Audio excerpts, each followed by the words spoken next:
ఈనాటి వాక్య భాగాన్ని మనం ధ్యానం చేద్దాం.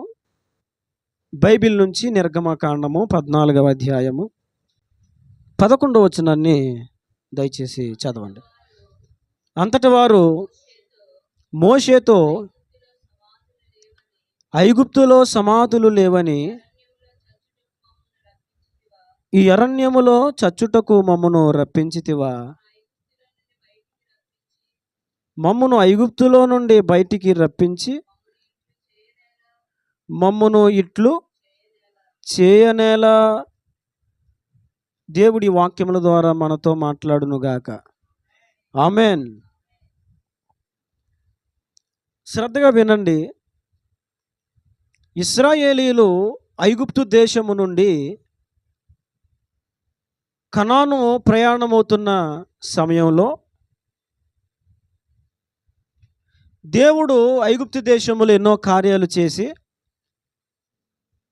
ఐగుప్తు దేశములో నుండి వారిని బయటికి వెలుపలికి తీసుకుని వచ్చి వాగ్దాన భూమికి చేర్చాలని దేవుడు అరణ్యములో వారిని నడిపిస్తూ ఉన్నాడు. ఏమీ కొదువు లేకుండా దేవుడు వారికి కావలసిన సమస్తమును దయచేస్తూ ఉన్నాడు. ఏ అపాయము రాకుండా దేవుడు వారిని కాపాడుతూ ఉన్నాడు. పగలు ఎండ దెబ్బ కానీ రాత్రి వెన్నెల దెబ్బ కానీ వారికి తగులకుండగా దేవుడు అరణ్యములో వారికి తోడుగా ఉండి ఆయన సన్నిధిని వారికి ముందుగా పంపించుచు సురక్షితముగా గమ్యానికి చేర్చాలని దేవుడు వారి ప్రయాణములో వారికి సహాయం చేస్తూ వచ్చాడు. అయితే గతించిన వారం మనం జ్ఞాపకం చేసుకున్నాం.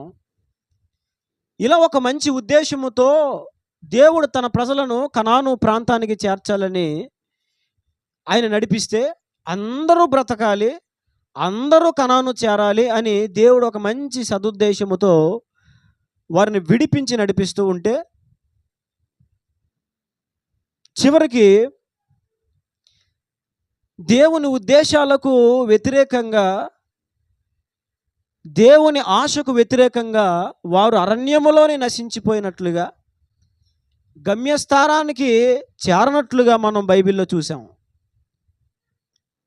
వారి ఆత్మీయ యాత్రలో, వారి అరణ్య యాత్రలో చేరవలసిన గమ్యానికి వారు చేరలేకపోయారు. పొందవలసిన స్వాస్థ్యాన్ని వారు పొందలేకపోయారు. అనుభవించవలసిన స్వాస్థ్య ఫలములు వారు అనుభవించలేకపోయారు. గల కారణం ఏమిటంటే వారిలో ఉన్న చిన్న చిన్న ఆ పొరపాట్లే, చిన్న చిన్న బలహీనతలే వారు కనానికి చేరకుండా అడ్డగించాయి. చిన్న చిన్న బలహీనతలే. అందుకనే పౌలు గారు మాట్లాడుతూ హెబ్రీయులకు రాసిన పత్రిక చూడండి, 12వ అధ్యాయం 15వ వచనంలో ఒక మాట రాయబడి ఉంటుంది.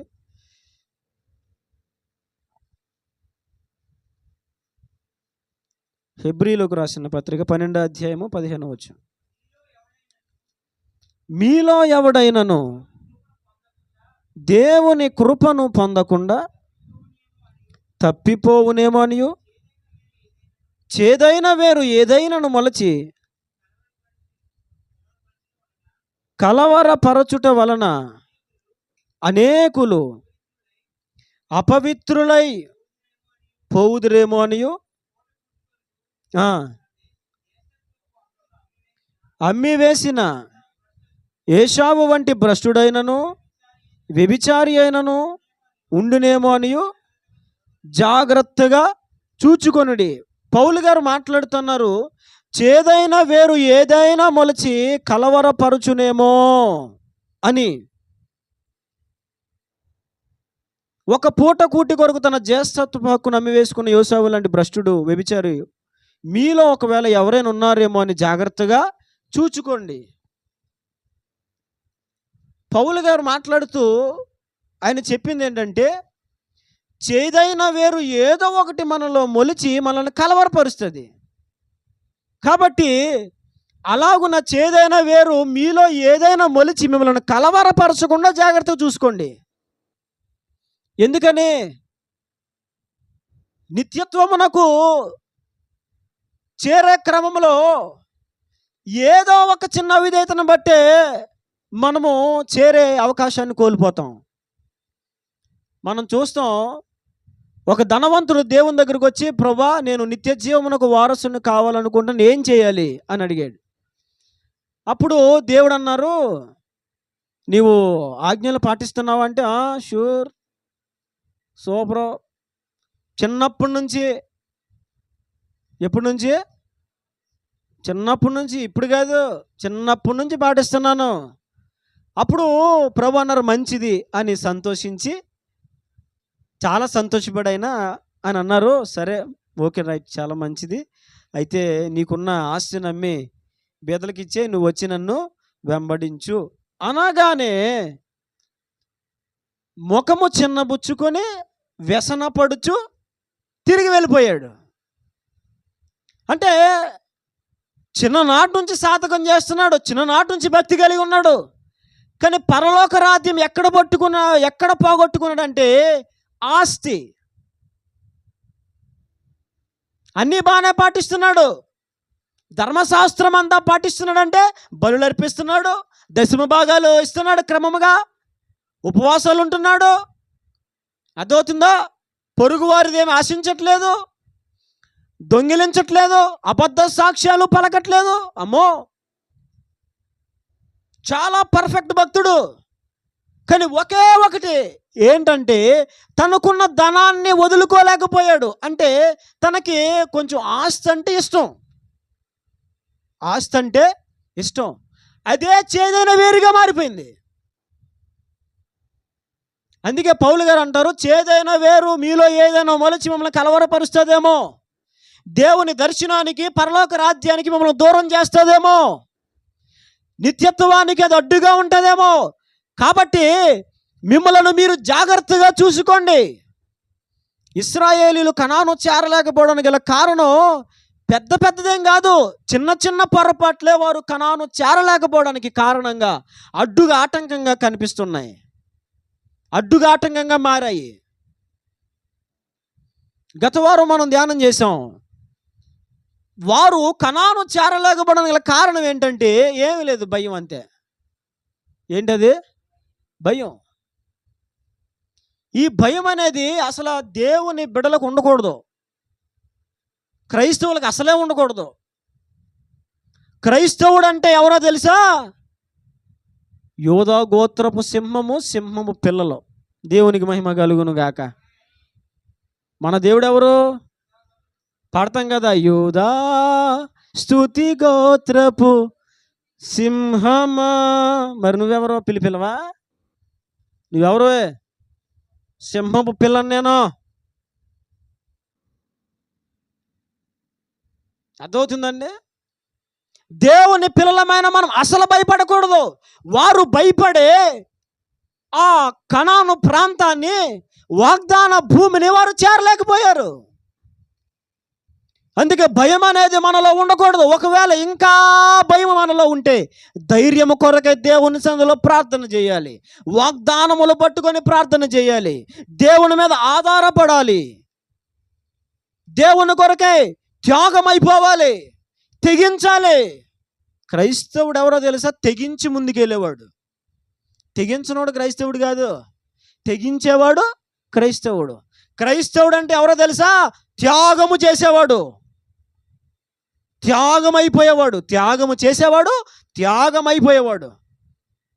వాడు నిజమైన క్రైస్తవుడు. వారు తమ్ముకున్న భయాన్ని బట్టి ఆ కనాను దేశమునకు చేరలేకపోయారు.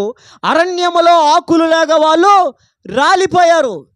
దాదాపుగా 30-40 సంవత్సరాలు వారు నడిచిన నడక, వారు చేసిన యాత్ర, వారు చేసిన భక్తి, వారు చేసిన ప్రార్థన, వారు అర్పించిన బలులు అన్ని వ్యర్థమైపోయినాయి. ఒకే ఒక కారణం, భయం. ఈరోజు దేవుడు రెండవ కారణం మాట్లాడుతున్నారు. అదేంటో తెలుసా? వారంటారు, ఈ 14వ అధ్యాయం, నిర్గమకాండం 14వ అధ్యాయం 11వ వచనంలో, ఐగుప్తులో సమాధులు లేవని ఈ అరణ్యములో చచ్చుటకు మమ్మను రప్పించితివా అని మాట్లాడారు. ఏమని మాట్లాడారండి? ఐగుప్తులో సమాధులు లేవని ఈ అరణ్యములో చచ్చుటకు మమ్మల్ని ఇక్కడికి రప్పించితివా అని మాట్లాడారు. జాగ్రత్తగా వినండి. ఏదో ఒక లోపమే మనలను పరలోకానికి చేరకుండా, దేవుని దగ్గరకు చేరకుండా ఆపేస్తుంది. అందులో మొదటి భయం, రెండవది చావు. ఏంటది? చావు. నిత్యత్వానికి ఆపడం ఏంటి? చావు కాదు, నీ నోట ఉన్న చావు మాట. ఏ మాట అది? చావు మాట. ఇశ్రాయేలీయుల జీవితాన్ని మీరు గమనించండి. వారి నోట్లో ఎప్పుడు మెదులుతున్న మాట ఏంటి తెలుసా? చావు. చూడండి, అదే నిర్గమకాండము 16వ అధ్యాయము. అదే నిర్గమకాండం 16వ అధ్యాయము 2వ వచనం నుంచి నేను చదువుతున్నాను, మీరు చూడండి. ఆ అరణ్యములో ఇశ్రాయేలీయుల సమాజమంతయు మోషే అహరోనుల మీద సనిగెను. ఇశ్రాయేలీయులు, మేము మాంసము వండుకొని కుండల యొద్ద కూర్చుండి తృప్తిగా ఆహారము తిన్నప్పుడు యెహోవా చేతి వలన ఎలా చావకపోతిమి? ఈ సర్వ సమాజమును ఆకలి చేత చంపుటకు అరణ్యములోనికి మమ్మను.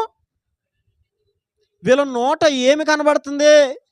అదే నిర్గమకాండం 17వ అధ్యాయము 3వ వచనంలో చూడండి. అక్కడ ప్రజలు నీళ్లు లేక దప్పికొని మోషే మీద సనుగుచి, ఇదెందుకు మమ్మను, మా పిల్లలను, మా పశువులను దప్పి చేత చంపుటకు ఐగుప్తులో నుండి. ఇక్కడ చూడండి, అడుగడుగున వారి నోట ఏమి కనిపిస్తూ ఉంది? చావు. ఇంకా మీకు కొన్ని రెఫరెన్స్లు చూపిస్తాను, అవి చూపించిన తర్వాత మనం ముందుకు వెళ్దాం. రండి, సంఖ్యాకాండము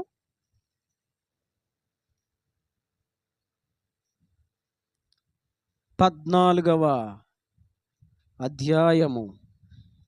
చూడండి, నేనే చదువుతాను. సంఖ్యాకాండం 14 మొదటి నుంచి. అప్పుడు ఆ సర్వ సమాజము ఎలుగెత్తి కేకలు వేసెను. ప్రజలు ఆ రాత్రి ఎలుగెత్తి ఏడ్చిరి. మరియు ఇశ్రాయేలీయులందరూ మోషే అహరోనుల పైన సనుగుకొనిరి. ఆ సర్వ సమాజము అయ్యో. చూడండి, ఇక్కడ కూడా చూడండి ఒకసారి, చాలా జాగ్రత్తగా వినండి. ఈరోజు చాలా ప్రాముఖ్యమైన మాట ఇది. అయ్యో, ఐగుప్తులో మేమెలా చావలేదు, ఈ అరణ్యమందు మేమెలా చావలేదు, మేము కత్తివాత పడినట్లు యెహోవా ఎలా తీసుకొని అక్కడ ఎందుకు చావలేదు, అరణ్యములు ఎందుకు చావలేదు, చివరికి ఇక్కడ చావడానికి తీసుకొచ్చారా మమ్మల్ని? ఇక్కడ కూడా వారి నోట ఏం కనిపిస్తూ ఉంది? చావు అనే మాట మనకి కనిపిస్తూ ఉంది. చూడండి, ఆ తర్వాత అలాగున మనం 20వ అధ్యాయంలోకి వెళ్తే, అదే సంఖ్యాకాండము 20వ అధ్యాయంలోకి వెళ్తే చూడండి, నేనే చదువుతాను. 3వ వచనం. జనులు మోషేతో వాదించు, అయ్యో, మా సహోదరులు యెహోవా ఎదుట చనిపోయినప్పుడు మేమును చనిపోయిన ఎడల ఎంత మేలు. అయితే మేమును మా పశువులను ఇక్కడ చనిపోవునట్లు ఈ అరణ్యములోనికి యెహోవా సమాజమును మీరేలా తెచ్చితిరి. ఇక్కడ కూడా ఏమని మాట్లాడుతున్నారు వీళ్ళు?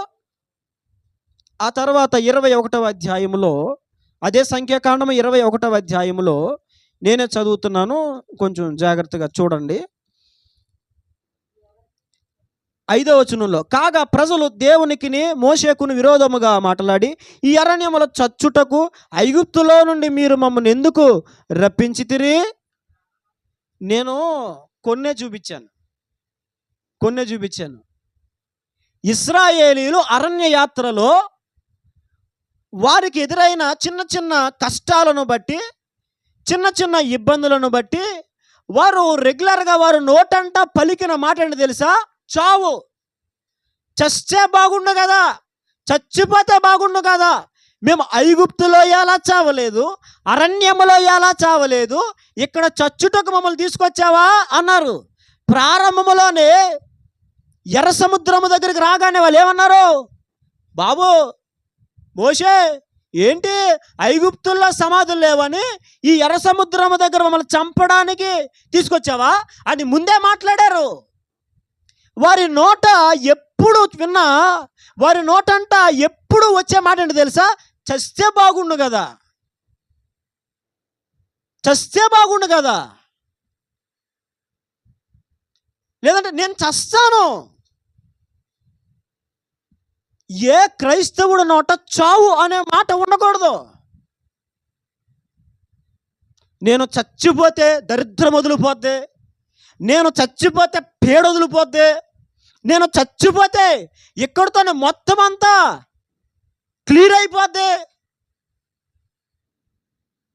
మన నోట చావు, నేను చస్తాను, చస్తే బాగుండు కదా, ఈ మాట మన నోట రాకూడదు. క్రైస్తవులకు నేను ఒక మాట చెప్తున్నా, మీ నోరు చాలా జాగ్రత్తగా పెట్టుకోండి. నోటికి ఏ మాట వస్తే మాట మాట్లాడేవేనా? నేను చచ్చిపోతాను, నేను చస్తే బాగుండు. కొంతమంది నేను ఆడ జన్మెందుకు జన్మించాను, చస్తే బాగుండు. కొంతమంది వారి పిల్లలను కూడా, రే చావరా బాబు. ఈ చావు అనే మాట ఎంత వాడికైపోయిందంటే ఈ రోజున ఎవరైనా పిల్లలు కూర్చుని హోంవర్క్ రాసుకుంటున్నా, లేదా టీవీ ముందు కూర్చుని అలా చూస్తున్నా, చూసే తల్లిదండ్రులు ఏమన్నా తెలుసు, ఒరే ఆ టీవీ కాడ ఎందుకని అలా చచ్చిపోతున్నావు, ఆ టీవీ కాడ ఏమైపోతున్నాడంట, చచ్చిపోయినడుతో నువ్వెలా మాట్లాడుతున్నావు,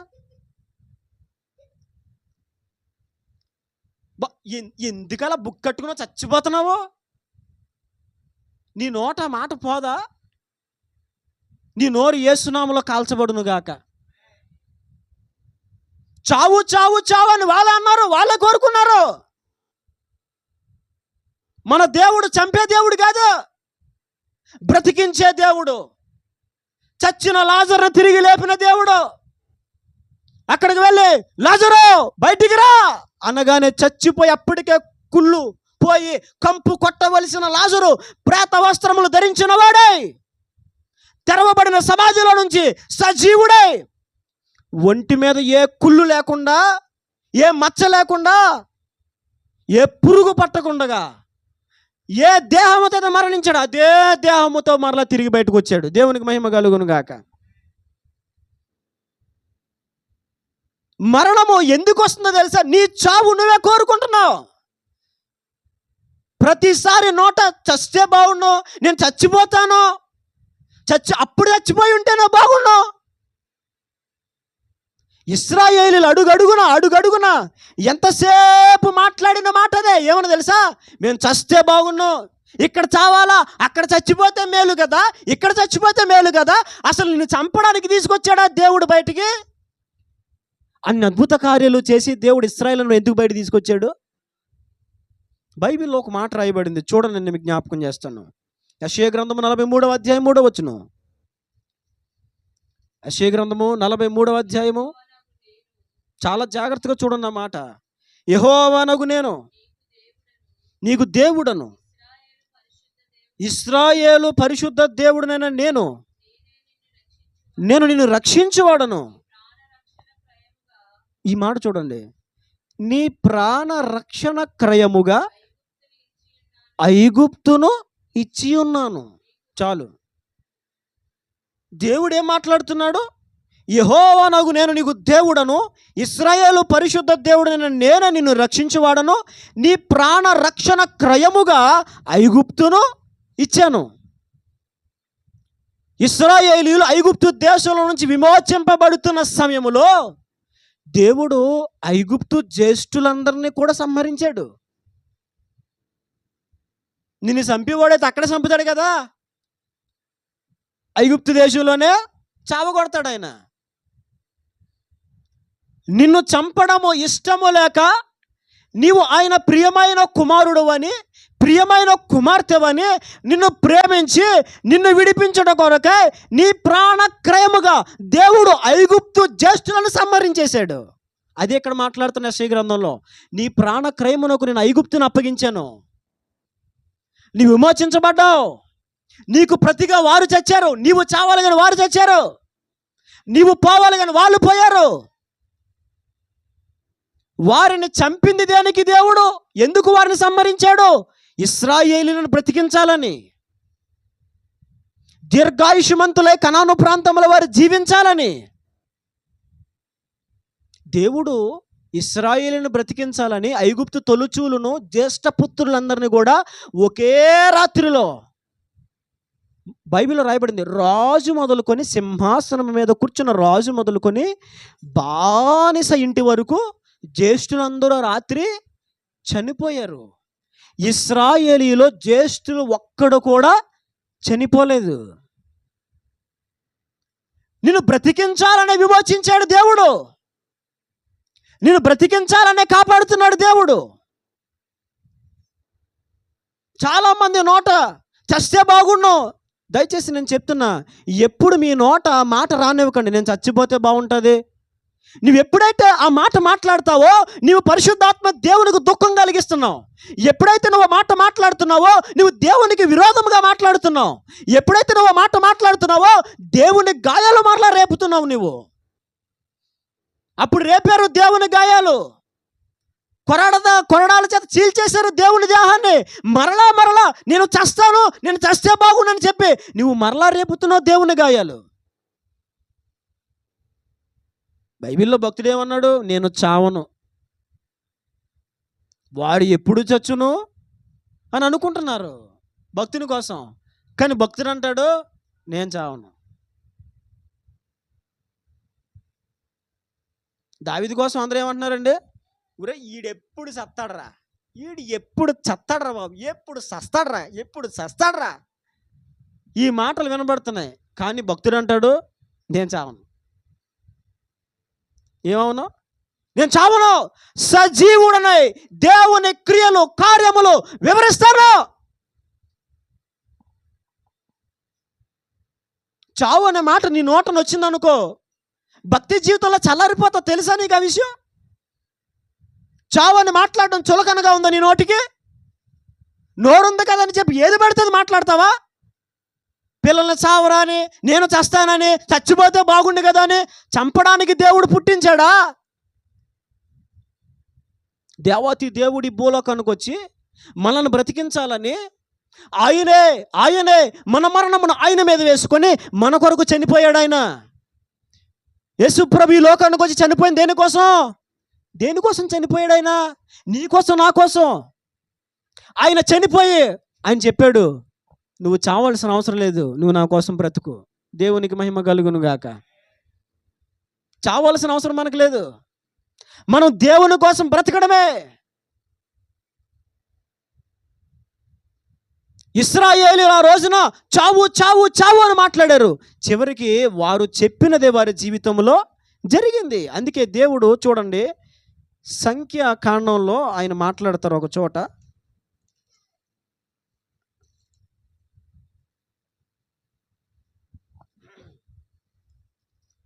సంఖ్యాకాండము 14వ అధ్యాయము 28వ వచనం నుంచి, నీవు వారితో యెహోవాకు ఏదనగా నా జీవము తోడు. వీళ్ళు దేవుని చెవిలో చెప్పారంట, మీరు నా చెవిలో చెప్పినట్లుగా నేను నిశ్చయముగా మీ ఎడల చేస్తాను. మీరు నా చెవిలో చెప్పారు, మీరు చెప్పినట్టు చేస్తాను. ఏంటది? మీ శవములు ఈ అరణ్యములోనే రాలును, మీ లెక్క మొత్తము చొప్పున మీలో లెక్కింపబడిన వారందరూ అనగా 20 ఏండ్లు మొదలుకొని పై ప్రాయము కలిగి నాకు విరోధముగా సనిగిన వారందరూ రాలిపోదురు. మీరు నా చెవులా చెప్పిందని నేను చేస్తాను. దేవుడు ఎంత స్పష్టంగా మాట్లాడాడో చూసారా? దేవుడు మన నాలుకకు జీవ మరణమును ప్రవచించే శక్తినిచ్చాడు. అందుకే బైబిల్ రాయబడి ఉంది, జీవ మరణములు నాలుక వశము. ఏ వశం అది? చూడండి, ఆ వాక్యం చూద్దాం. సామెతల గ్రంథము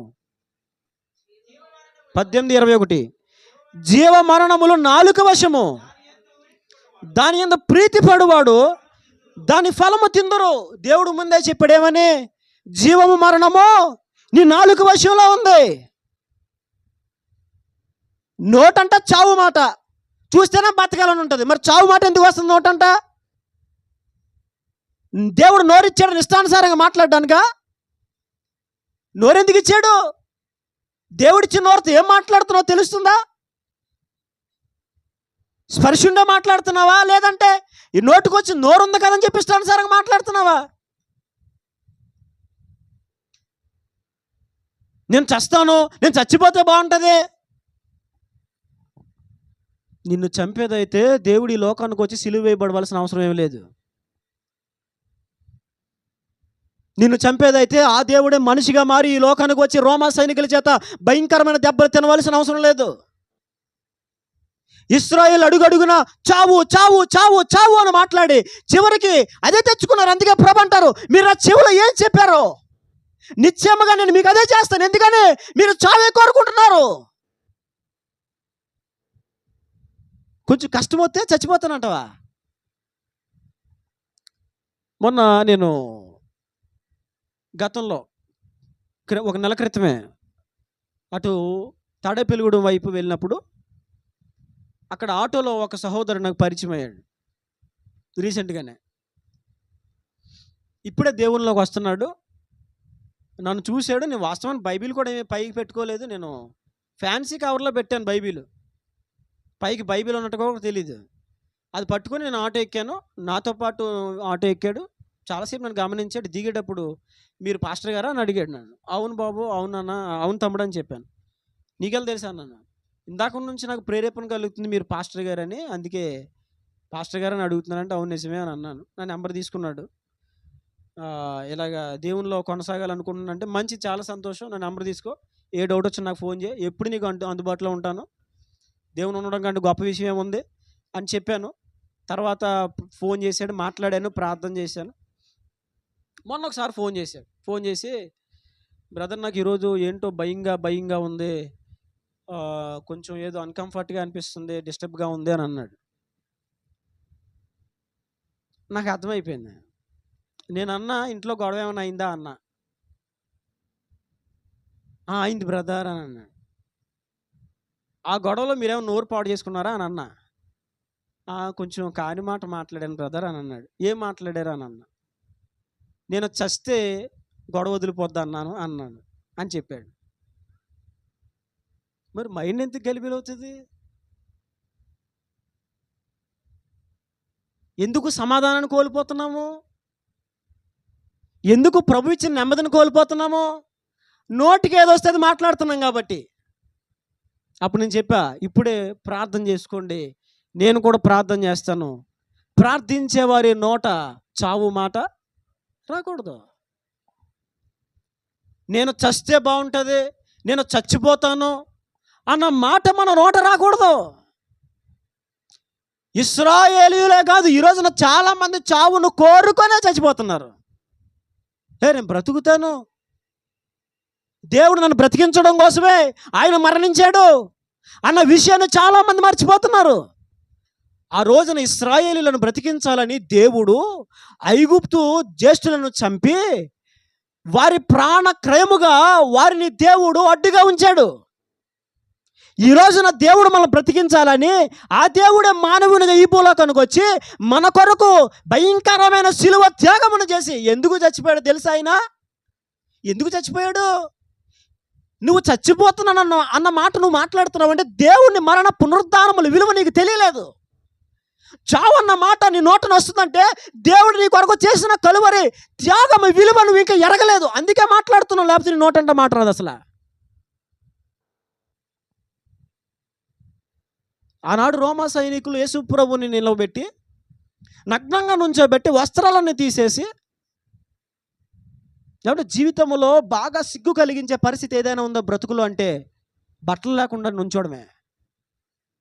ఒక పూట అన్నం లేకపోయినా బ్రతకగలం, ఎవడన్నా కొట్టినా పడగలం, ఊసినా పడగలం. నగ్నంగా వందలాది మంది రోమా సైనికుల ముందు యేసు ప్రభువుని నగ్నంగా నుంచోబెట్టి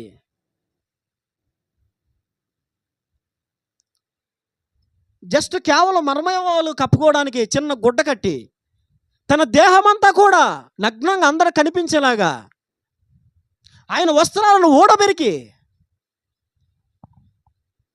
కాళ్ళు చేతులు కట్టి తల మీద కిరీటం, ముళ్ళ కిరీటం పెట్టి, అది మన ముళ్ళు కాదు, మన ముళ్ళు మనకున్న ముళ్ళు గుచ్చుకుంటేనే మన అమ్మో అంటాము.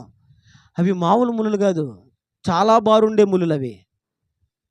అవి తల మీద పెట్టి కొడితే లోపల బుర్రలోకి దిగుతూ ఉంటే, రక్తము కారుతూ ఉంటే, అవన్నీ కూడా సహించి, ఎందుకో తెలుసా? ఇవన్నీ ఎందుకు సహించాడో తెలుసా? దేవుడు నీవు మరణించకూడదని, నిన్ను బ్రతికించాలని.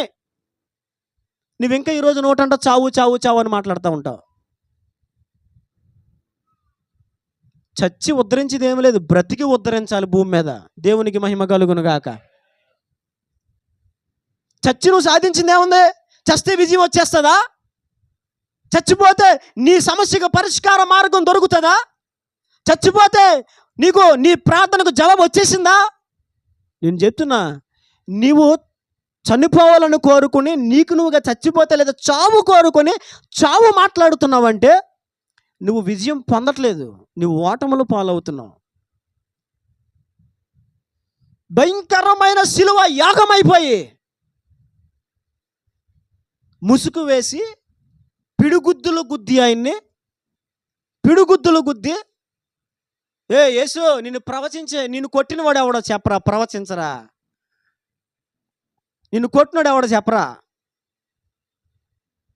నువ్వు దేవుడు కదా, నీకు అంతా తెలుసు కదా అని హేళన చేసి సిలువ వేసి, సిలువలో భయంకరమైన మరణయాతన. దేవుడు మరణయాతన దేనికోసం పడ్డాడు తెలుసా? ఆ మరణయాతనలో నువ్వు పడకూడదని. చచ్చిపోతాను అంటున్నావు, నువ్వు అసలు చచ్చిపోతే మరణయాతన ఎలా ఉంటుందో తెలుసా? ఎలా ఉంటుందో తెలుసా?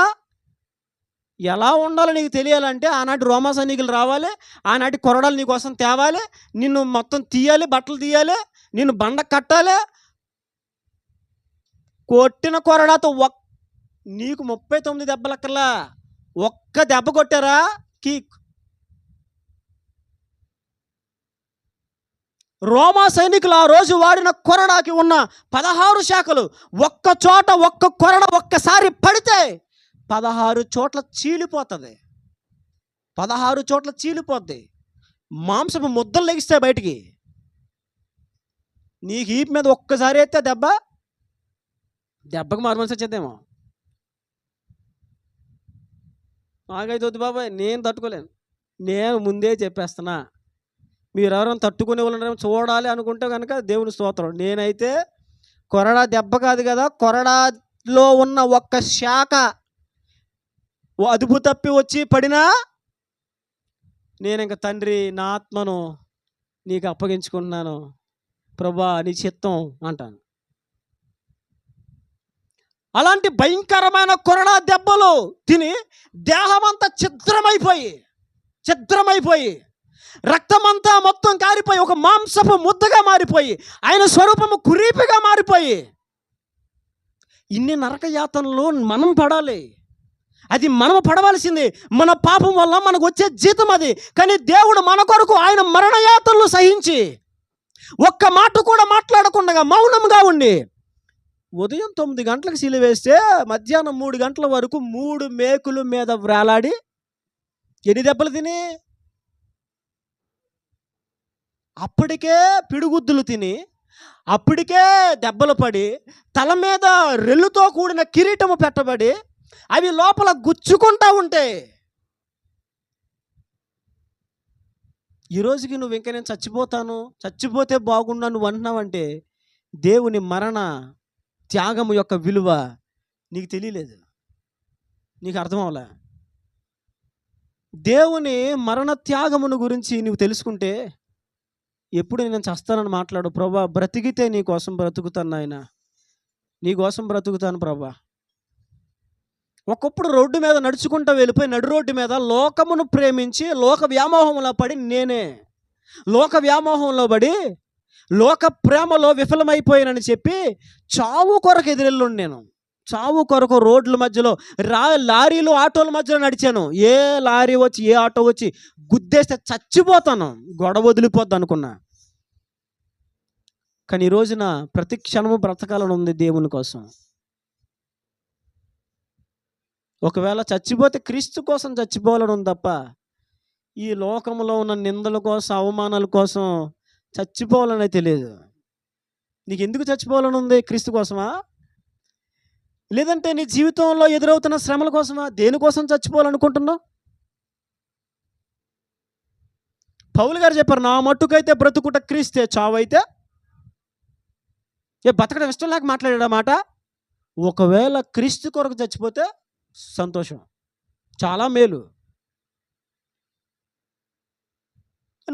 మనముగా చావు నోటంట మాట్లాడకూడదు, పలకూడదు.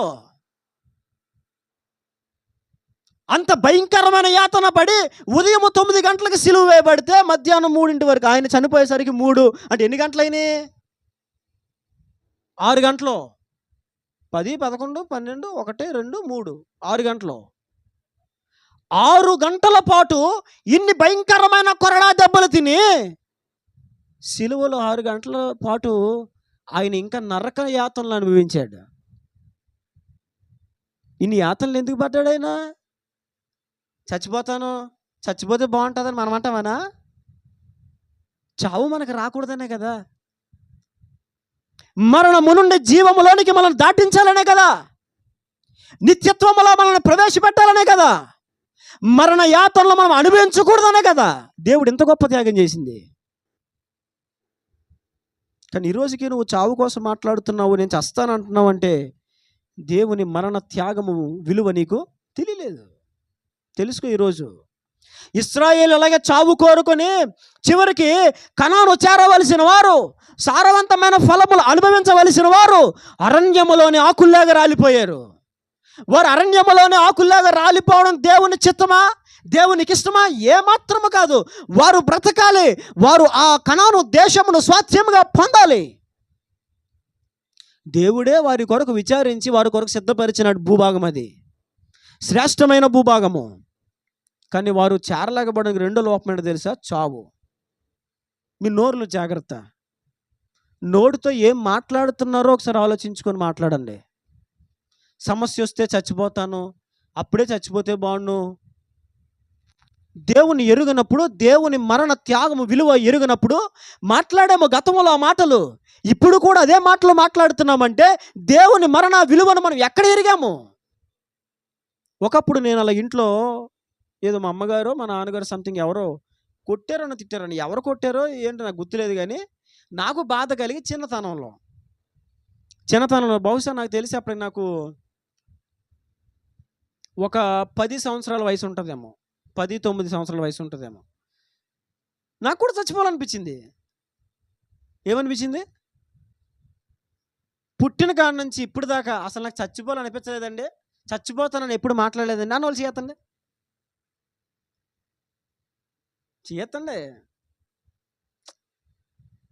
అసలు లేకదు. నిజమా? అనిపించలేదా? దేవుని స్తోత్రం, దేవుని దీవించిన గాక. బా, హ్యారీకి చచ్చిపోవాలనిపించదు నిజమే. ఎందుకంటే ఆదివారం ఫస్ట్ హ్యారీ వస్తాడు, చక్కగా రెడీ అయిపోయి పాస్టర్ గారికి మించిన పాస్టర్ గారిలో వచ్చేస్తాడు ఇక్కడికి. ఉన్నారు ఎవరైనా? నేను చావాలని ఎప్పుడు అనుకోలేదని అన్న వాళ్ళు ఉన్నారా? లేదు. ప్రతి ఒక్కరూ చావును కోరుకున్న వాళ్ళే. నేను అలాగే కోపించి మా ఇంట్లో ఫ్రిడ్జ్ మీద, మా నాన్నగారు అప్పుడు డాక్టర్ కాబట్టి డాక్టర్గా మానేసినా కూడా ఇంట్లో ట్యాబ్లెట్స్ అవి ఉండేవి. ఎందుకని మా డాడీ మెడిసిన్స్ అవి తెచ్చి ఇంట్లో పెడతా ఉండేవారు, దేనికో దానికో. ఇప్పుడు ప్రతి ఇల్లు కూడా ఒక మెడికల్ షాప్ అయిపోతుంది ఈ రోజున, అవునా కదా? ప్రతి ఇంట్లో మందులు కామనే. ఇప్పుడు పిల్లల్ని బయట తీసుకెళ్ళాలనుకో, మళ్ళీ వాళ్ళకి సిరప్లు, అమ్మో వాళ్ళకో బాస్కెట్ మళ్ళీ. అందులో వాడికి మోసం సిరప్పు, జ్వరం సిరప్పు, కడుపు నొప్పి సిరప్పు, కంటి సొక్కలు, చెవు సొక్కలు, ముక్కు సొక్కలు, అన్ని బ్యాగులు వేసుకుని వెళ్ళిపోయి ఆడేమన్నా చిన్నగా పలసగా వెళ్ళాడా సొక్క, ఆడేమన్నా చిన్నగా సీముడు కార్చాడా సొక్క. అన్ని ఇప్పుడు మన ఇల్లులో మందుల షాపులు అయిపోతున్నాయి. మా ఇంట్లో చాలా మందులు ఉండే. అప్పుడు ఏం చేసింది తెలుసా? నాకు ఎన్ని రకాల గుర్తులేదు కానీ ఇంట్లో చాలా రకాల మందులు ఉంటే అన్ని రకాల ఒక్కొక్కటి తీసుకొని అన్ని తీసుకొని మొత్తం నోట్లో వేసుకుని నీళ్ళు తాగేసాను చచ్చిపోవాలని. నిజం. కానీ నాకు ఏం అవ్వలే. కారణం ఏంటి తెలుసా? మంచి పిల్లలు వేసుకున్నాను. మంచి పిల్లలు వేసుకొని చావు కోసం ఎదురెళ్ళిన మంచివాడు నేను. ఇప్పుడు జ్వరం బిల్ల వేసుకుంటే చచ్చిపోతామండి? మోషన్ బిల్ల వేసుకుని చచ్చిపోతామా? కడుపు నొప్పి బిల్ల వేసుకుని చచ్చిపోతామా? చచ్చిపోము. అవన్నీ ఆ పిల్లలే. జ్వరానికి, జలుబుకి, దగ్గుకి, రొంపకి, కడుపు నొప్పికి, తలపోటుకి ఇవే ఉన్నాయి అక్కడ. అన్నీ తీసేసుకున్నా. ఎవరికి చెప్పలా, ఎందుకని? చచ్చిపోవాలని. ఈరోజున ఒకవేళ మీ నోట చావు అనే మాట వస్తుందేమో, ఇప్పటి వరకు మీరు మాట్లాడారేమో, దయచేసి నేను చెప్తున్నా, ఇప్పటి నుంచి బ్రతుక్కాలం అంతే. ఇప్పుడు నేను చస్తే బాగుంటుంది, నేను చచ్చిపోతే బాగుండు, నేను చచ్చిపోతే నా సమస్యకు పరిష్కారం కలుగుతుందని ఇంకెప్పుడు అనొద్దు. తీర్మానం చేసుకోండి ఈ రోజున. ప్రభా, నా నోట ఇంకెప్పుడు మాట్లాడకూడదు. ఎందుకో తెలుసా? ఇశ్రాయేలు అలాగే చచ్చిపోవాలి అని మాట్లాడి నిత్యత్వాన్ని కోల్పోయారు. కనాను భూభాగాన్ని స్వాస్థ్యంగా పొందవలసిన వారు చేరకుండగా అరణ్యములాన ఆకుల్లాగా రాలిపోయారు. కారణం అదే. కనుక దయచేసి చెప్తున్నా వినండి. చచ్చిపోతే బావుండు అన్న మాట మీ నోట ఎప్పుడు రానివ్వద్దు. ఇశ్రాయేలీయులు చేసిన పొరపాటు అదే, చావు. ఎన్నిసార్లు మాట్లాడారు? ఐగుప్తులు ఎలా చావలేదు, అరణ్యములు ఎలా చావలేదు, ఎర్ర సముద్రం దగ్గర ఎలా చావలేదు, చివరికి ఎక్కడికి చంపడానికి తీసుకొచ్చారా? ప్రతిసారి అడుగడుగున చావే. మన నోట ఆ మాట ఎప్పుడు ఉండకూడదు. అపవాది కూడా కొన్నిసార్లు అంటాడు, చచ్చిపో. ఏమంటాడు? చచ్చిపో. ఎందుకు నువ్వు బతుకుతున్నావు? నీ బతుకు వల్ల ఎవడికి ప్రయోజనం? నీ బతుకు వల్ల ఎవడికి ఉపయోగం లేదు. నీ బ్రతుకే అందరికి భారంగా మారిపోయింది. నువ్వు బతికి ఉద్ధరించేది ఏముంది? బతికి చేసేది ఏముంది? బతికి ఇంకా నువ్వు చేయగలిగింది ఏముంది? మొత్తం కోల్పోయావు, సాక్ష్యం కోల్పోయావు, ఆరోగ్యం కోల్పోయావు, జీవితాన్ని కోల్పోయావు. ఇంతవరకు ఉద్ధరించిందేమీ లేదు, అన్న అప్పులు చేసేసావు. ఇంతవరకు నీ ద్వారా బాగుపడినోడు లేడు, మేలు పొందినోడు లేదు. ఇంకా నీ బతికేందుకు? చచ్చిపో అంటాడు. నువ్వేం చేస్తావు? ఏం చేస్తావు నువ్వు? ఎర సైతానుగా, నా దేవునికి నేను బతకడం భారం లేదు, నీకేం భారం అయిపోయినరా, పొరయేసునాములు అనాలి. అర్థమవుతుందా? నా దేవుడికేనా భారం కాదు బతకడం, నీకు భారం అయిపోయిందంటరా, పొరయేసునాములు అనాలి. మనం ఏం చేస్తాం? ఆడు చచ్చిపోను కానీ చచ్చిపో. నిన్న చూశాను వార్తల్లో, 14 ఏళ్ల ఒక బాలుడు, మీరు చూసారో లేదో, 14 ఏళ్ల బాలుడు. అవేవో సంథింగ్ ఏవో గేమ్స్ అంట, అందులో ఉంటుందంట, చెడ్డోళ్ళు చచ్చిపోవాలని ఉంటుందట. చెడ్డవాళ్ళు చచ్చిపోవాలి అని చెప్తుందంట గేమ్. మరి అదేం గేమ్ మరి? అదొక మూవీ అంట. చాలా జాగ్రత్త. పిల్లలకు ఫోన్లు ఇవ్వకండి. పిల్లలకు ఫోన్లు ఇవ్వకండి. అలా గేమ్స్ ఆడి చచ్చిపోయిన వాళ్ళు చాలామంది ఉన్నారు. కొంతమంది గేమ్స్ ఆడి నిద్దట్లో కూడా ఆడు ఇలాగ అంటున్నాడు. ఒకడు వీడియో పెట్టారు, నాకు చూశాను. ఆడు నిద్దట్లో కూడా ఇలాగ అంటున్నాడు. ఎందుకంటున్నాడు? ఆడి నరాలు ఇలా కనెక్ట్ అయిపోయినాడు. ఇక నరాలు ఎలా పనిచేస్తాయి? ఇక అలాగే పనిచేస్తాయి. అవి ఊగుతాయి, అటువైపు ఊగుతాయి. ఇంకొక పని చేయబోయి 14 ఏళ్ళ బాలుడు, చెడ్డవాళ్ళు చచ్చిపోవాలి సంథింగ్, అది మూవీయో ఏటో నాకు తెలియదు. కానీ అది చూచి దాన్ని బట్టి ప్రభావితం చెంది 14 ఏళ్ల బాలుడు అమ్మకు నాన్నకు లేఖ రాసి 14 సంవత్సరాలు పెంచారు, మంచిగా చూశారు. మరి నేను వెళ్ళిపోతున్నాను, స్వర్గంలోకి వెళ్ళిపోతున్నాను ఇప్పుడని చెప్పేసి లెటర్ రాసి చచ్చిపోయాడు. 14 సంవత్సరాలు. అంతకన్నా చిన్నపిల్లలు కూడా ఉన్నారు చచ్చిపోయిన వాళ్ళు. చాలా జాగ్రత్త. అసలు నేను చెప్తున్నా, ఫోన్స్లో గేమ్స్ ఆడకండి ఎవరుని. ఫోన్లో గేములతో అసలు మీకు పని ఏంటి? గేమ్కి మీకు సంబంధం ఏంటి? దేవుడు నీ కోసం ఇచ్చాడా గేమ్ ఆడుకోమన్నాడా? ఆడుకొని ఎన్ని గంటలు టైం పాటు చేస్తున్నావు నువ్వు? క్రైస్తవులకు గేములు నిషేధం. తెలుసుకోండి సత్యం. దైవభక్తి కలిగిన వాడు ఎవడు గేమ్స్ ఆడుకుంటే టైం వేస్ట్ చేయడు. దైవభక్తి కలిగిన వాడు ఏవో షాట్లు చూసుకుంటే టైం వేస్ట్ చేయడు. దైవభక్తి కలిగిన వాడు దేవుని సన్నిధిలో గడుపుతాడు, ప్రార్థనలో గడుపుతాడు, వాక్య ధ్యానంలో గడుపుతాడు. ఏవేవో సాహిత్యాలు చూసుకుంటా, షాట్లు చూసుకుంటా, గేమ్లు ఆడుకుంటా ఎంత సమయాన్ని పాడు చేసి ఇప్పుడు దాకా ఆ సమయం ఏదో దేవుని సన్నిధిలో మోకరించుంటే ఎంత బాగుపడేది నీ ఆత్మీయ జీవితం.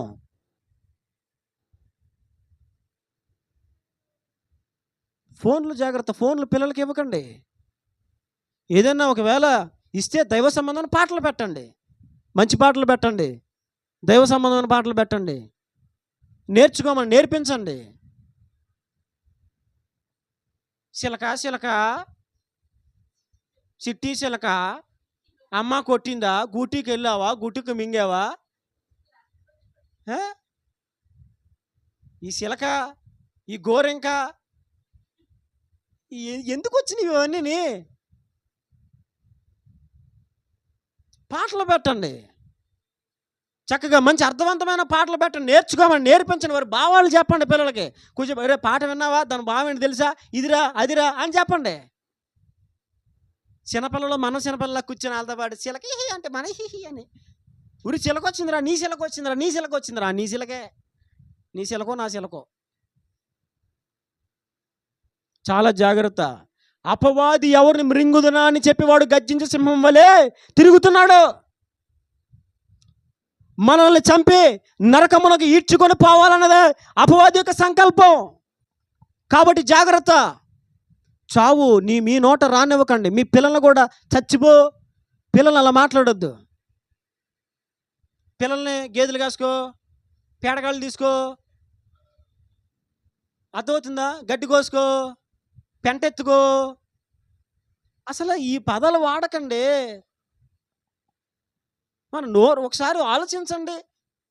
ఈ ఉదయము దేవుని ముఖకాంతిలో మీ నోరు ఎలా ఉందో ఒకసారి పరీక్షించుకోండి. మీ నోట ఏ మాట వస్తుంది?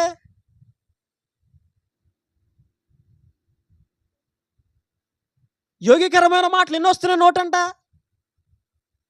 దేవుని గాయపరిచే మాటలు ఎన్ని వస్తున్నాయి నోటంట? ఆలోచించండి ఒకసారి.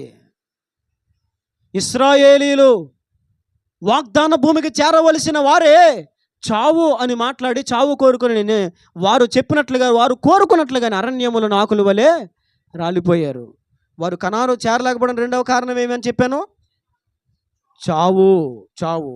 మూడవ కారణాన్ని చెప్పి నేను ఇంకా ముగింపులోనికి తీసుకువెళ్తాను. చూడండి,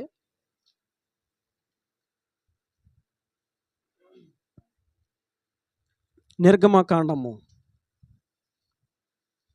16వ అధ్యాయము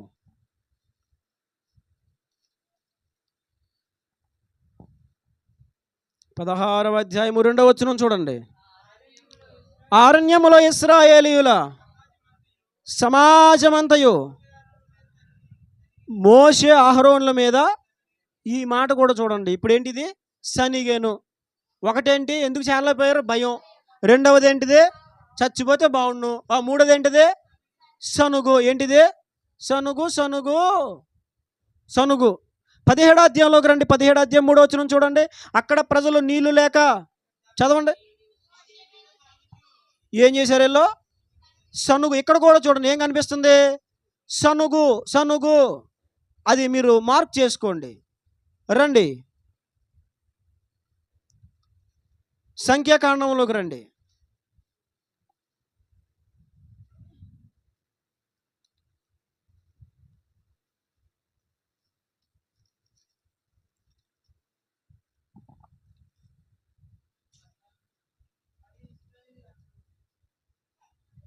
ఆ 14వ అధ్యాయము 2వ వచనం చూడండి. ఇశ్రాయేలీలందరూ మోషే అహరోనుల మీద సనుగొండ్రు. ఆ తర్వాత అదే అధ్యాయము 27వ వచనం చదవండి. నాకు విరోధముగా సనుగుచుండు ఈ చెడ్డ సమాజమును ఏం చేస్తున్నారు? వీళ్ళు సనుగుతున్నారు. సనుగుతున్నారు. చూడండి ఎన్నిసార్లు సనుగు సనుగు అనే మాట బైబిల్లో మనకు కనిపిస్తూ ఉందో. ఆ తర్వాత చూడండి 16వ అధ్యాయము 41వ వచనాన్ని చూడండి. మరునాడు ఇశ్రాయేలు సర్వ సమాజము మోషే అహరోనులకు విరోధముగా సనుగుచు. చాలు. ఇక్కడ ఎన్నిసార్లు కనిపించిందో చూసారా? వాళ్ళు ఏం చేశారు?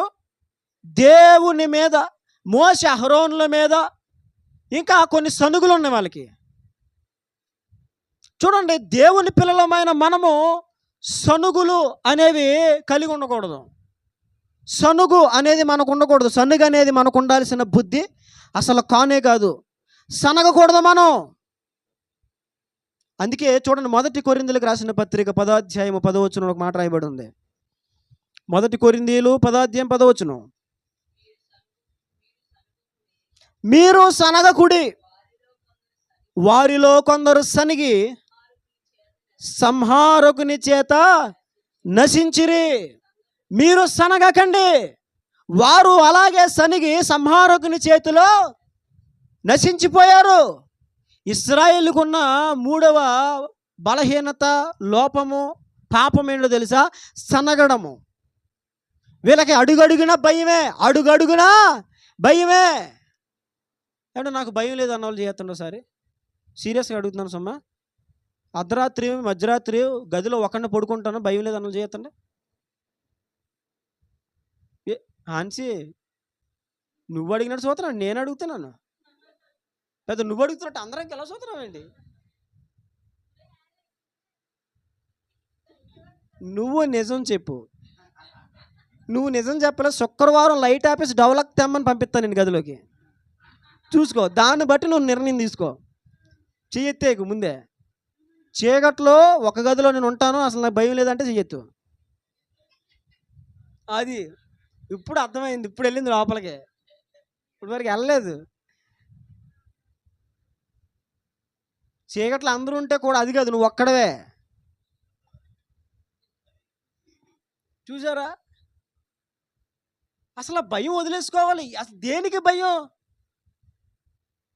చిన్నప్పుడే మారు మనసులు అయినప్పుడు శ్మశానాల మధ్యలో నుంచి అర్ధరాత్రి సైకిల్ దొక్కొచ్చాను నేను, హీరోలాగా.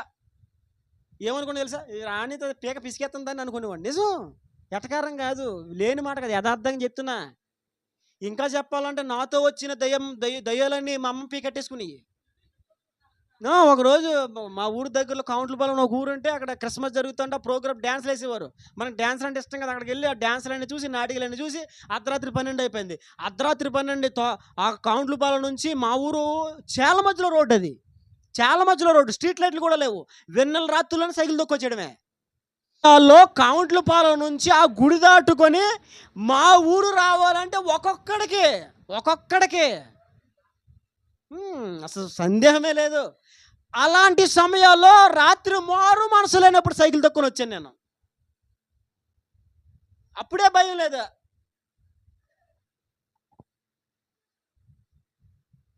ఈరోజు మీరా చెప్పండి, ఎంత భయం? భయపడకూడదు. భయపడేవారు కనాను ప్రాంతాన్ని చేరలేకపోయారు.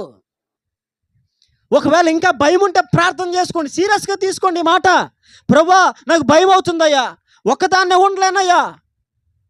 మా ఇంట్లో మా చిన్నన్నయ్యకి ఎంత భయమో తెలుసా? మామూలు భయం కదా. మా అన్నయ్య కోసం మీకు చాలాసార్లు చెప్పాను, ఇంకా చెప్పనులే, అస్తమాలు చెప్పినా బాగోదు.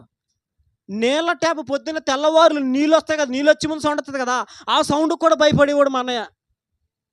మా అన్నయ్య భయపడతాడని నాకు తెలిసి, అన్నయ్య బాత్రూంలో స్నానం చేస్తుంటే కొబ్బరి నీళ్ళు పూల పట్టుకెళ్ళి ఆ డోర్స్ అందులో నుంచి ఎట్టిల్లా కదిపేవాడిని.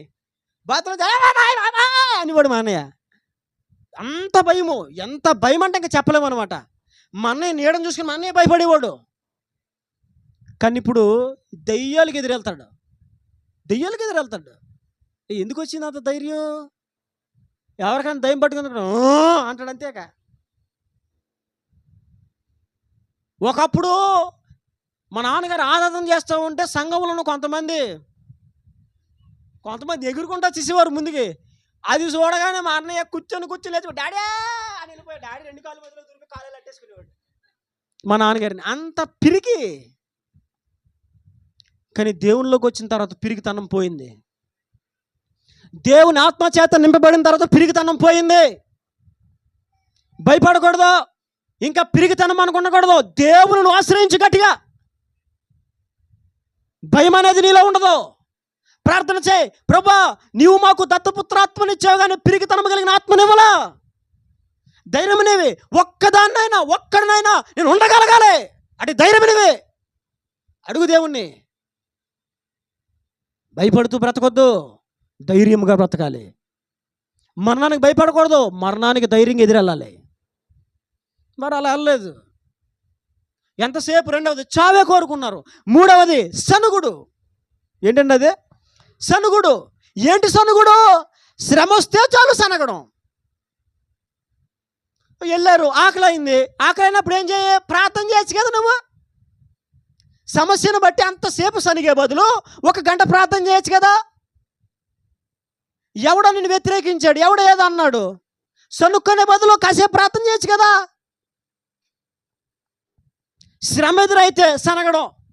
మాకు ఇక్కడ నీళ్ళు, మాకు అక్కడ ఐగుప్తులు అయితే కీరకాయలు, దోసకాయలు, ఉల్లిగడ్డలు, చేపలు, అవి ఇవి అన్నీ ఉన్నాయి, ఇక్కడ ఏమీ లేవు, ఎందుకు తీసుకొచ్చారో, ఎందుకు వచ్చామో, అక్కడ ఉంటే బాగుండు మేము. నీ బతుకు ఎప్పుడు కూడా శ్రమ రాగానే సనగడమే.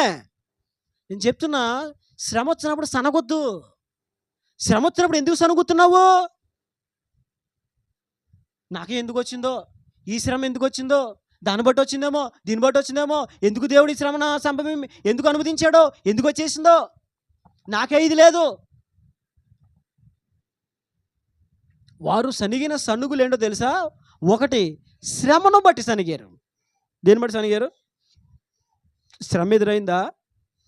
శ్రమలో ఉన్నావా? సనగొద్దు. మౌనంగా ఉండి ప్రార్థన చేయి.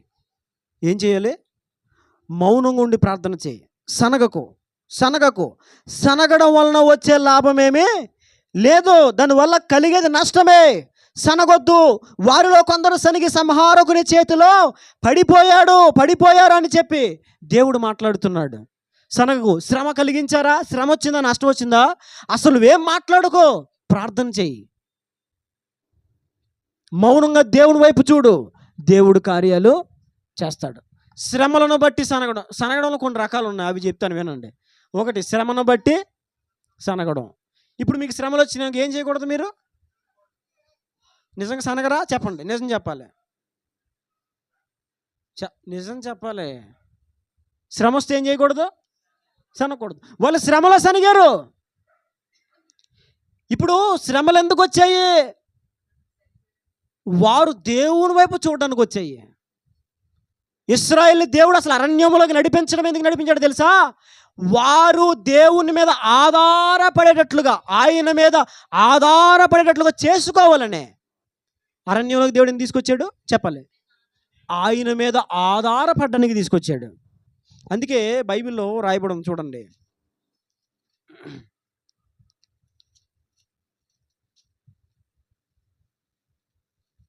పరమగీతములు 8వ అధ్యాయం, పరమగీతములు 8వ అధ్యాయం 5వ వచనం.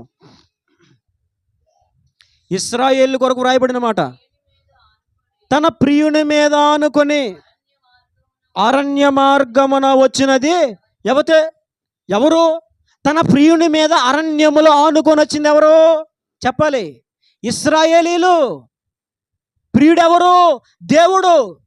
ఆనుకొని వచ్చారు అంటే అరణ్యములో దేవుడు ఎందుకు వాళ్ళు నడిపించాడు?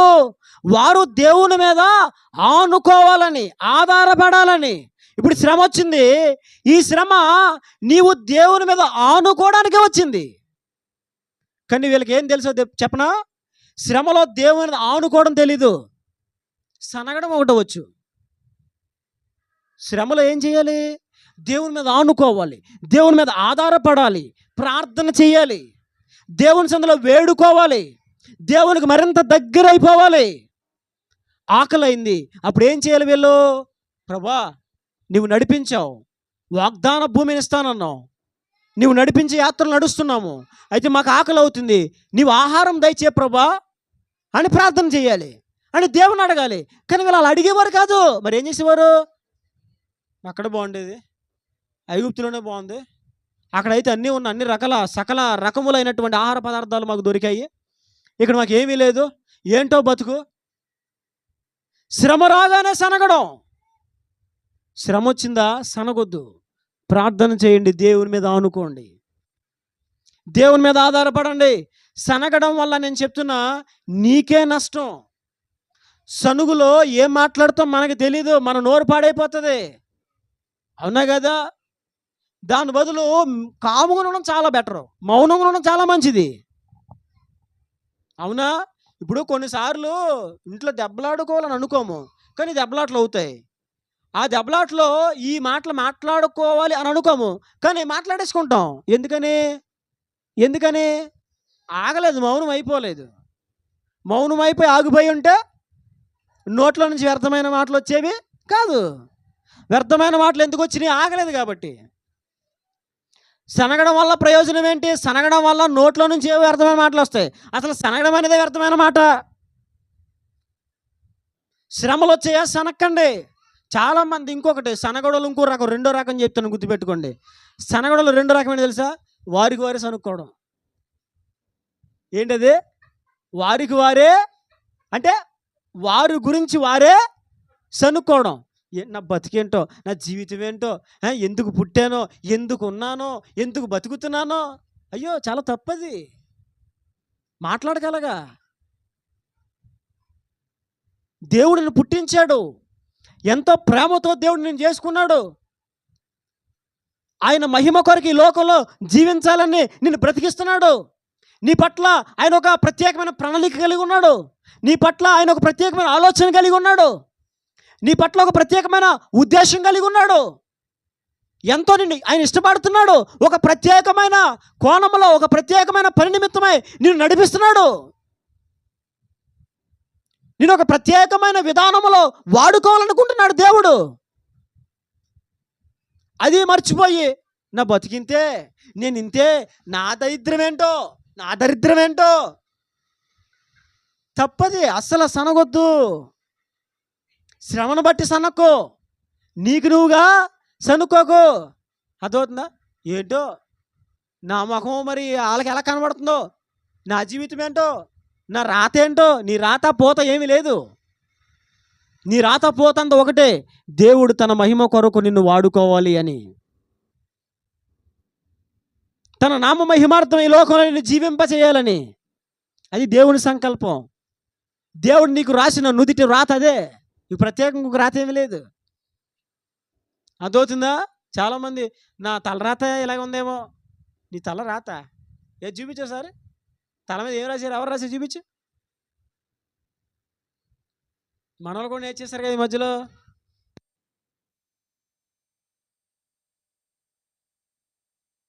సినిమా పాట దేవుని పాట అర్థం కాదు. కొన్నిసార్లు కొన్ని చోట్లకి వెళ్ళినప్పుడు పాటలు పాడడానికి భయం అవుతుందండి నాకు. కొన్ని పాటలు పాడడానికి. ఎందుకని? అందులో దేవుడా యేసయ్యా అని ఏదో మొక్కొచ్చే వరకు కూడా సినిమా పాట దేవుని పాట అర్థమవుతుంది. అవునా? ఏదో హల్లెలూయా అని ఒకటి రావాలి, లేకపోతే ఆమేన్ ఏదో ఒకటి రావాలి అందులో. లేకపోతే అప్పుడు దాకా అది దేవుని పాట సినిమా పాట అసలు పట్టుకోవడం కష్టం, దొరకదు మనకు అది. కనుక నేను చెప్తున్నా ఒక మాట, మిమ్మల్ని గూర్చి మీరు సనగొద్దు. వారు అలాగే సనుక్కున్నారు. మేము అక్కడ ఉంటే బాగున్నాం, బానిసలుగా ఉంటే బానిస బ్రతికే బాగుంది. వాళ్ళ బ్రతుకు అప్పుడే బాగుందంట, బానిస బ్రతికే బాగుందంట. శ్రమలను బట్టి సనగొద్దు, మిమ్మల్ని గూర్చి మీరు సనగొద్దు. వారు అవన్నీ చేశారు, అందుకే మీకు నేను చెప్తున్నాను. చాలా విడమర్చి ఒక్కొక్కటిగా చెప్తున్నాను. అంతేకాదు, వారు ఇంకా దేనికోసం సనిగారో తెలుసా? మోషే అహరోనుల మీద సనిగారు. మనం చదువుకున్న వాక్యాలు అవి కనబడతాయి. మోషే అహరోనుల మీద వారు సనిగారు. మోషే మాట్లాడితే ఈ మోషేగాడు ఉన్నాడే ఎదవా ఇలాగే అనుంటారు. ఎందుకంటారండి? బూతులు కూడా తిట్టుంటారు. నేను కొంచెమే చెప్తున్నా. ఎదవ కంటే ఎక్కువ మాటలకు మనం వెళ్ళకూడదు కాబట్టి ఒకటే చెప్పాను నేను. అర్థమవుతుందా? రకరకాల మాటలు తిట్టుంటారు. ఈడు వల్ల వచ్చింది, ఈ సన్న వల్ల వచ్చింది. సన్న తెలుసు కదా, సన్నం ఇంగ్లీష్లో చెప్తున్నాను. ఇంకా బోల్డ్ రకాలుగా తిట్టుంటారు. ఇక ఎంతసేపు మోషే మీద అహరోను మీద సనగడమే. నేను చెప్తున్నా, శ్రమలను గూర్చి సనగొద్దు, మిమ్మలను గురించి మీరు సనుకోవద్దు. ఆ సావుకుల మీద సనగొద్దు. ఆడికి పాటిచ్చాడు పాస్టర్, నాకు పాట ఇవ్వలా. ఆడితో మాట్లాడాడు పాస్టర్, నాతో మాట్లాడలా. ఆడికి ప్రైజ్లాడు చెప్పాడు పాస్టర్, నాకు చెప్పలా. ఆడనే చూస్తాడు పాస్టర్, నన్ను చూడలా. అమ్మా, తల్లి, తండ్రి, నాయన, అన్న, చెల్లి, అట్టి సనుగులు వద్దు. వాళ్ళు అలాగే సనిగారు. సమాజంలో మీరే పరిశుద్ధులా? మేము పరిశుద్ధులం కాదా? మీరే బలి అర్పిస్తారా? మేము కూడా అర్పిస్తాం. నువ్వు చేసావు మోషే, నీవు చేసావు. ఇంతవరకు నువ్వే తీసుకొచ్చావు. మమ్మల్ని చంపడానికి తీసుకొచ్చావా? ఎంతసేపు వాళ్ళు ఏం చేసేవారు? సేవకుల మీద సనిగేవారు. నేను చెప్తున్నా, సేవకుల విషయంలో జాగ్రత్త. అర్థమవుతుందా? ముందొచ్చి అయ్యగారండి వందనాలండి, ప్రైజ్ రార్. ఏ రార్ ఇది? కొంతమంది ప్రైజ్ రార్ కాదు, praise the Lord. Praise the Lord. అయ్యగారండి వందనాలండి. వెళ్ళిపోయిన తర్వాత పాస్టర్ గారా అలా కనబడుతున్నాడా నీకు? మనం వెళ్తే వందనాలు చెప్పలేదు తెలుసా? ఈ పాస్టర్ కోపం ఎక్కువ, ఈ పాస్టర్ అది ఇది. దీని ఏమంటారు? సనుగుడు. ఒకవేళ సేవకుని మీద నీకేమన్నా విభేదం ఉందా, ఆయనలో ఏమైనా లోపం కనిపించిందా, ఎల్లు వ్యక్తిగతంగా మాట్లాడుకో. పాస్టర్ గారండి మీలో నాకు ఇది మిస్టేక్ అనిపించిందండి అడిగే, తప్పేముంది? అవునా కదా? సనగొద్దు, సనగడం మంచిది కాదు. సనుగులో 4వ రకం ఎదుటి వారి మీద సనగడం. ఎవరి మీద సనగడం? ఆడి వల్ల నా బతుకుబాడు అయిపోయింది, ఆడే ఇలా చేశాడు, ఆడే ఇలా చేశాడు, ఆడే సలహా ఇచ్చాడు, వీడిని బట్టి నా జీవితం పాడైపోయింది.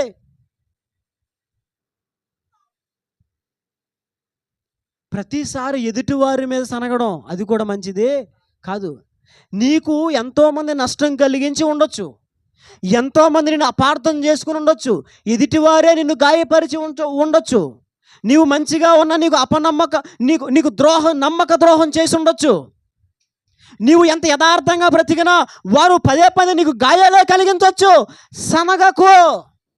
వాడిలా చేశాడు, వాడిలా వద్దు, కాముగుండి మౌనంగా ప్రార్థన చేసి దేవుడు కార్యం చేస్తాడు. సనగడం వల్ల కార్యం జరగదు. కొంతమంది తమ భర్తలు మార్చుకోలేదు నేటికి, ఎందుకో తెలుసా? సనుగుడు వల్ల. కొంతమంది తమ భార్యలు మార్చుకోలేకపోయారు నేటికి, ఎందుకో తెలుసా? సనుగుడు వల్ల. కొంతమంది తమ బంధువుల్ని శత్రువులను మిత్రులుగా చేసుకోలేకపోతున్నారు నేటికి, కారణం ఏంటి తెలుసా? సనుగుడు వల్ల. నీ గురించి వ్యతిరేకంగా మాట్లాడారా, నీకు వినబడిందా? కాముగుండు, నువ్వేమనుకో. నీకు అంతకే ప్రేమ ఉంటే ప్రేమ పొంగుకొస్తే ఇంటికి వెళ్ళి మాట్లాడేసుకో. బాబు ఏంటి ఇలా అన్నావంట, నేను అలా అయితే ఏం చేయలేదు, నువ్వు తప్పు అర్థం చేసుకున్నావు, నేను ఎందుకు అలాగంటాను, దయచేసి అలాంటి ఆలోచన పెట్టుకోకు, నీ విషయంలో నేను సమాధానంగానే ఉన్నా, నేను చెప్తున్నా, దేవుని పక్షంగా చెప్తున్నా, యథార్థంగా చెప్తున్నా అని క్లియర్ చేసేసుకో. అంతేగాని ఎదుటోళ్ళ మీద సనగడం ఇది మంచిది కాదు. ఏ రకమైన సనుగుడైనా మన ఆత్మీయ జీవితాలకు అస్సలు మంచిది కాదు కాదు కాదు. ఇంకొకటి భయంకరమైన సనుగుడు చెప్పనా? చివరి సనుగుడు, భయంకరమైన సనుగుడు. చెప్పండి చెప్పండి చెప్పండి చెప్పండి పండితులు మాట్లాడాలి. దేవుని మీద సనగడం. ఎవరి మీద సనిగారే వీళ్ళు? అందుకే మోషే ఏమన్నాడు తెలుసా? మీరు దేవుని యెహోవా మీద ఎందుకు సనుగుతున్నారు అని మాట్లాడాడు మోషే ఒక చోట. మనం చదువుకున్న అధ్యాయంలో మనకు ఆ మాట కనిపిస్తుంది. యెహోవా మీద మీరు ఎందుకు సనుగుతున్నారు, దేవుని మీద, దేవునికి వ్యతిరేకంగా మీరు ఎందుకు సనుగుతున్నారు అని మోషే మాట్లాడుతూ వచ్చాడు. అర్థమవుతుందండి? వీళ్ళు ఏం చేశారు? వీళ్ళు మోషే మీద సనగడమే కాదు, ఎవరి మీద సనుగుతూ వచ్చారు? వీళ్ళు దేవుని మీదే సనిగారు. వాళ్ళు దేవుని మీదే. ఏమంటే అసలు దేవుని మీద సనగొచ్చండి? దేవుని మీద సనగొచ్చా? చూడండి, నిర్గమకాండం 16వ అధ్యాయము 7వ వచనం. నిర్గమకాండము 16వ అధ్యాయం 7వ వచనం. యెహోవా మీద మీరు సనిగిన సనుగులను, అయ్య బాబోయ్, ఎవరి మీద సనిగారంటండి? యెహోవా మీద. మీరు ఎప్పుడైనా దేవుని మీద సనిగారా? నిజం చెప్పండి. దేవుని సన్నిధిలో మన నిజాలు మాట్లాడుకోవాలి. ఎప్పుడైనా దేవుని మీద సనిగారా? దేవుని సనగడం అండి, అయ్యి బాబా అస్సలు దేవుణ్ణి నేను ఎప్పుడు తిట్టనండి, దేవుణ్ణి ఎప్పుడు ఏమన్నండి, మంచి దేవుడండి అనుకుంటున్నారా? ప్రభా ఎందుకు ఇలా చేసావు అన్న సనగడమే. ప్రభా నాకే ఎందుకు ఈ నష్టం వచ్చింది అనడం సనగడమే. నేను చెప్తున్నాను, ఒక మాట బాగా గుర్తుపెట్టుకోండి. సనుగుడు అనేది అసలు మనకు ఉండకూడదు. సనుగుడు అనేది మన ఆత్మీయ జీవితాన్ని దిగజారుస్తుంది. సనుగుడు అనేది దేవుని మెప్పును పొందకుండా అడ్డగిస్తుంది. చివరికి సనుగుడు అనేది సంహారకుని చేతిలో పడడానికి కారణంగా మారిపోతుంది. సనుగుడు ఎంత భయంకరమైంది. ఏది నీ చెవికి వినబడినా దాని గురించి సనగద్దు. ఏం చేయొద్దు? కొంతమంది వెళ్తారు, పెళ్ళికి వెళ్ళి వస్తారు, నీకు ఇష్టం లేనప్పుడు వెళ్ళడం మానేయి. అవునా కదా? పుట్టినరోజుగా ప్రార్థనలకు వెళ్ళి వస్తారు, నీకు ఇష్టం లేకపోతే నేను రానని చెప్పేసి వీళ్ళేం చేస్తారు? వెళ్తారు. నిన్ను ఎవడెళ్ళమన్నాడు అసలు? ఏమన్నా అవునా కదా? అది నిన్ను ఎవడెళ్ళమన్నాడు? నీకు ఇష్టం లేదు మానేసుకో. మానరు, వెళ్తారు. వచ్చేసిన తర్వాత చూసావా చూసావా చూసావా ఎలా పెట్టింది చూసావా, ఎలా చేసింది చూసావా, ఏ ప్లేట్ తెట్టింది చూసావా, ఏ గ్లాస్ తెచ్చింది చూసావా, చూసావా చూసావా నాకు ఎలాంటి మొక్కేసింది చూసావా, చూసా మెడ మొక్కేసింది చూసావా, చూసావా సరిగ్గా బిర్యానీ చూసావా, దులిపిని చూసావా, గట్టి చూసావా. నిన్ను ఎవడెళ్ళమన్నాడు, నిన్ను ఎవడ సనగమన్నాడు? అలాగే దేవుని కార్యాలకు దూరం అయిపోతాను. ఇది సత్యం. ఇది పిలిచారా, చింతపండు జారేసి పెడితే కాముగా తినేసి దీవించేసి వచ్చాయి. నాకు చింతపండు జారేసారని చెప్పకండి ఇంటికాడ. అది సనకుండా ఉండడం అంటే. మన వాళ్ళు వెళ్ళి అన్నీ గమనిస్తారు అక్కడ. పెద్ద స్కానర్లు అండి. ఎంఆర్ఐ స్కాన్ కంటే ఎంఆర్ఐ ఏ స్కాన్, పెద్ద స్కాన్ ఏంటంటే పేరేది సిటీ స్కాన్ కంటే హై రేంజ్ స్కాన్. మన వాళ్ళు కూర్చున్న వాళ్ళు కూర్చున్నట్టే ఉంటారు. అలాగా కొంతమంది గమనిస్తాను, ఇక్కడే కూర్చుంటారు. కానీ నీకు ఎందుకు వచ్చింది? కళ్ళు ఆగేస్తాయి, కళ్ళు నరాలు వీక్ అయిపోతాయి. ఎందుకు వచ్చింది? ప్రశాంత్ కళ్ళు మూసుకుని కూర్చో, నీకు నచ్చకపోతే. అవునా కదా? వెళ్ళి అన్ని గమనించుకొని వచ్చిందారా, చూసావా చూసావా ఆడు చూసావా, ఇటు చూసావా, ఆడు చూసావా. వెళ్ళిన తర్వాత మళ్ళీ అవేమి చేయకూడదు. ఈ సనుగులు మనకు ఉండకూడదు. చెప్పండి, శ్రమలను బట్టి సనకూడదు, మనల్ని గురించి మనమే సనుకోకూడదు, సేవకుల పైన సనకూడదు, తర్వాత ఇతరుల గురించి సనకూడదు, తర్వాత దేవుని పైన సనగకూడదు. రాసుకున్నారా? గుర్తుపెట్టుకున్నారా? అర్థమవుతుందా? ఈ సనుగులు మనకేమీ ఉండకూడదు. కాబట్టి గమనించండి, ఇశ్రాయేలు అలాగనే సనిగి ఇశ్రాయేలు అలాగే సనిగి సంహారకుని చేతిలో పడి స్వాస్థ్య భూమికి చేరకుండా అరణ్యములోనే ఆకుల వలె రాలిపోయారు. ఇశ్రాయేలీలు దేవునికి వ్యతిరేకంగా మాట్లాడి అరణ్యములో వారు అక్కడే పూడ్చిపెట్టబడ్డారు, అక్కడే ఆగిపోయారు. కనాను పొలిమేరలకు కూడా కొంతమంది అయితే అసలు చేరలేదు. కారణం సనుగుడు. సనగొద్దు.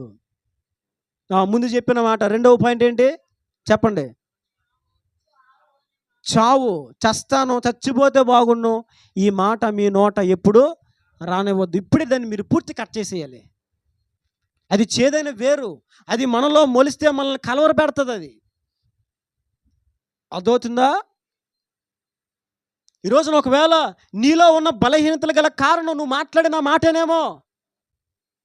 నీవు చావు కోరుకున్నావు, చస్తే బాగుండు అనుకున్నావు, చచ్చిపోతానన్నావు. నిజంగా దేవుడు ఆమేనంటే ఏంటి? అసలు ఆయన ఆమేనన్నాడా? సమాప్తం. అవునా? కానీ ఎందుకు ఆమేనంటలేదు ఆయన?